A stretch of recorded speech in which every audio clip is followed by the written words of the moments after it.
Kali ini kita akan mempelajari teologi tentang malaikat, doktrin tentang malaikat, dan biasa disebut dengan mata kuliah angelologi. Nah, mari kita mulai dengan etimologinya. Malaikat ini di dalam bahasa Ibraninya itu disebut dengan malak, dan dalam bahasa Yunaninya disebut dengan angelos. Nah, malaikat menurut etimologi dan pengertian berarti utusan atau pesuruh Allah. Dan para pesuruh ini mengenal Allah muka dengan muka. Karena itu mempunyai kelebihan daripada malaikat, daripada manusia. Ya. Malaikat ini dia mempunyai kelebihan daripada manusia dalam kaitan bahwa para malaikat ini, yaitu para pesuruh Allah ini, mereka mengenal Allah muka dengan muka. Sedangkan kita belum pernah sedetik pun memiliki kesempatan seperti itu. Nah, demikian halnya para malaikat juga dilukiskan sebagai pembawa-pembawa pesan dari Allah untuk bapa-bapa leluhur. Dan ini bisa kita lihat misalnya salah satu contoh dalam Kejadian pasal yang ke-22 ayat yang ke-11. Dalam literatur kemudian hari, setelah pembuangan dari Babel, para malaikat ini dianggap sebagai makhluk supranatural yang diatur di hadapan Allah dalam satu hierarki. Dan ini dapat kita temukan dalam Daniel pasal yang ke-7 ayat 10 dan pasal yang ke-9 ayat 21. Yang dimaksudkan hierarki di sini adalah bahwa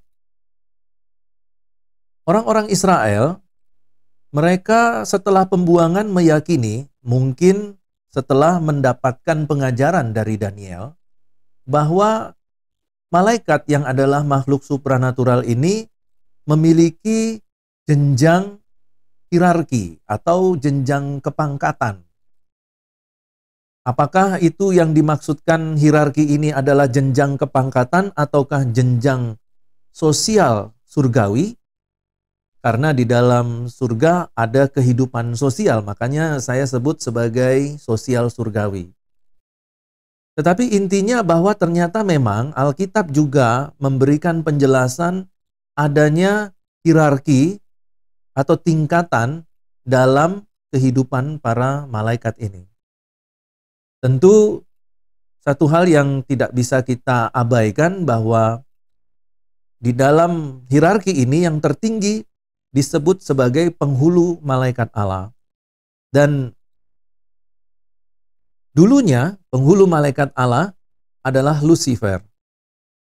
Tetapi kita belum bisa dan tidak menemukan kata Lucifer itu di dalam Alkitab bahasa Inggris atau dalam Alkitab bahasa Indonesia. Nama Lucifer ini kita bisa temukan dalam Alkitab Vulgata. Oke, anggap saja bahwa penghulu malaikat itu bernama Lucifer. Tetapi yang ingin saya tekankan bahwa ada hierarki.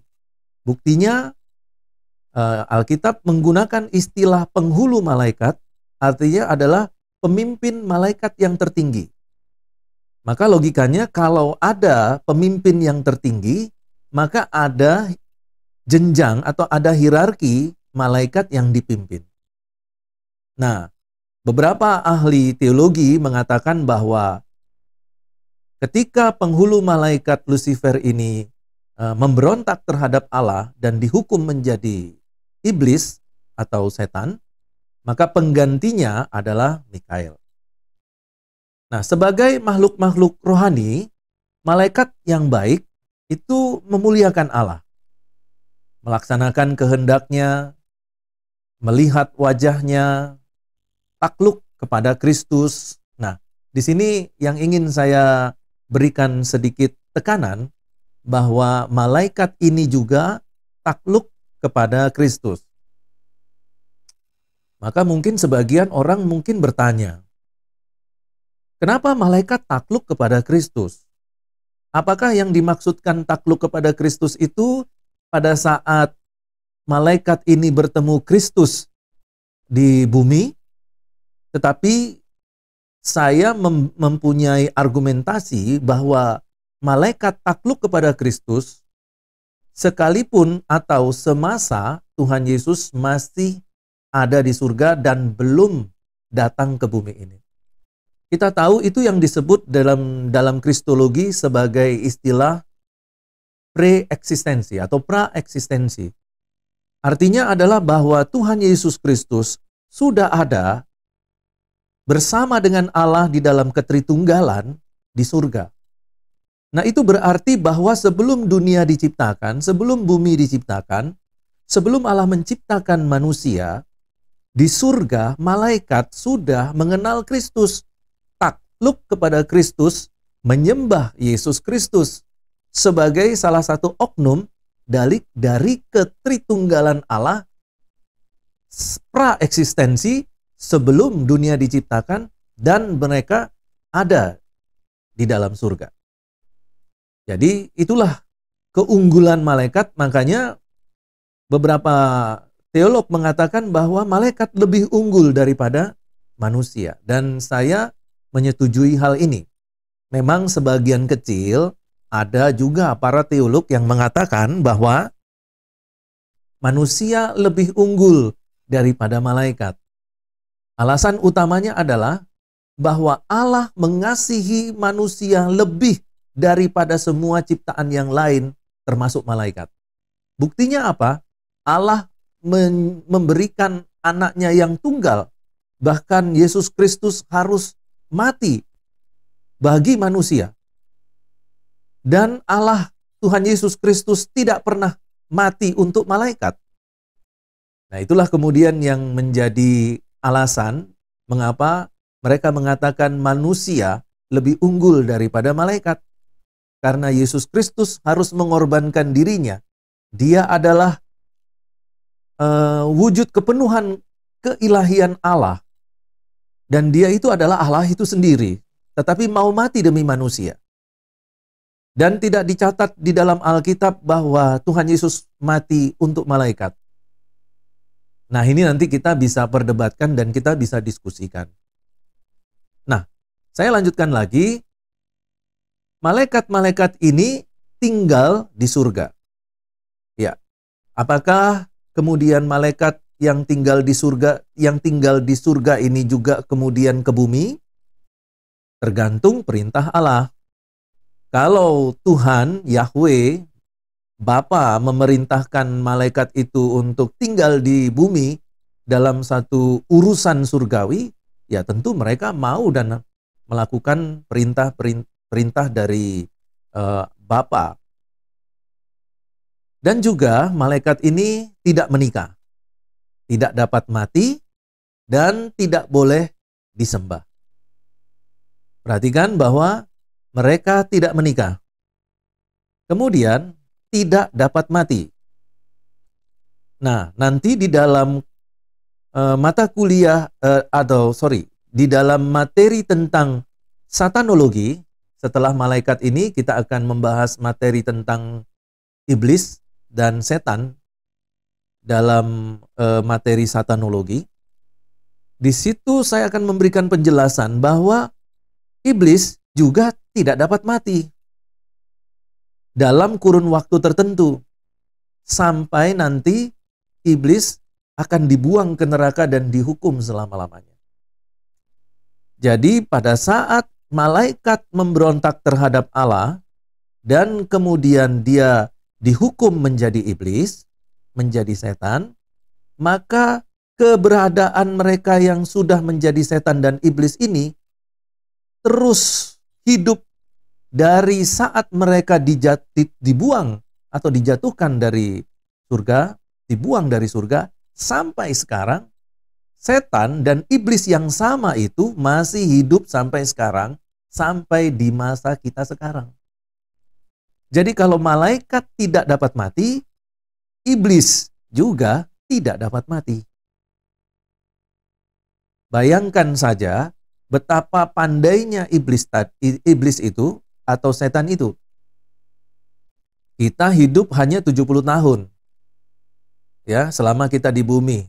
Kalau kita Kalau kita berumur panjang ya nasib kita baik kata orang, ya kita bisa berumur sampai 100 tahun.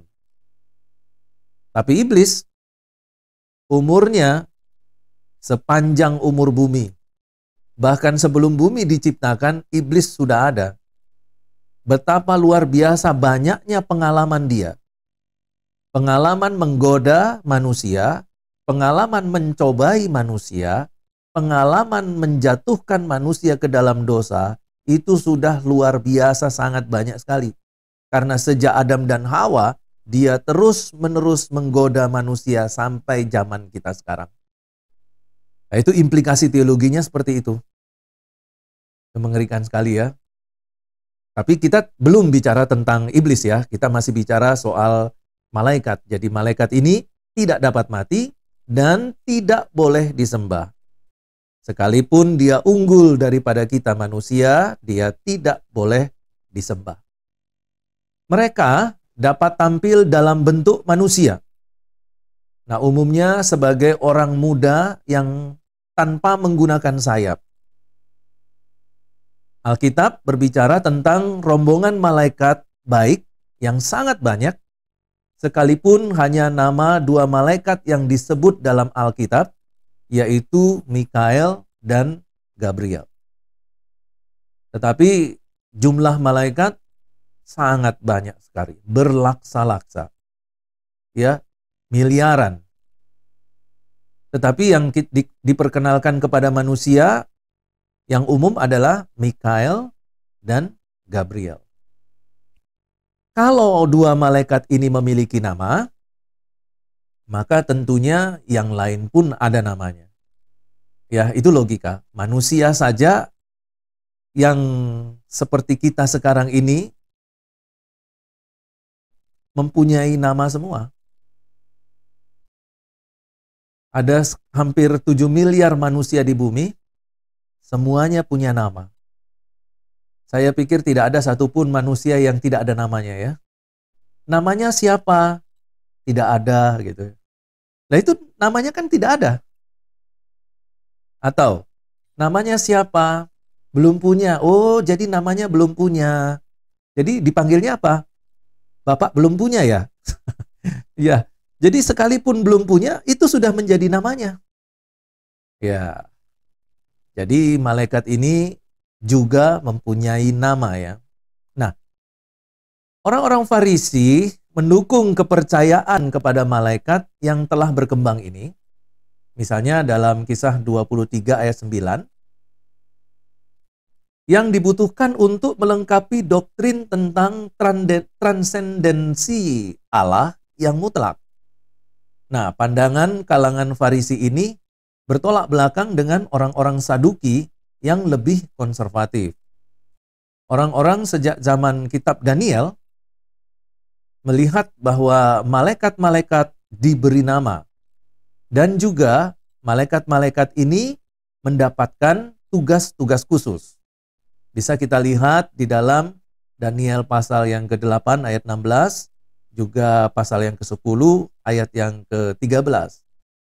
Jadi perhatikan bahwa malaikat-malaikat ini memiliki nama dan juga memiliki tugas-tugas yang khusus.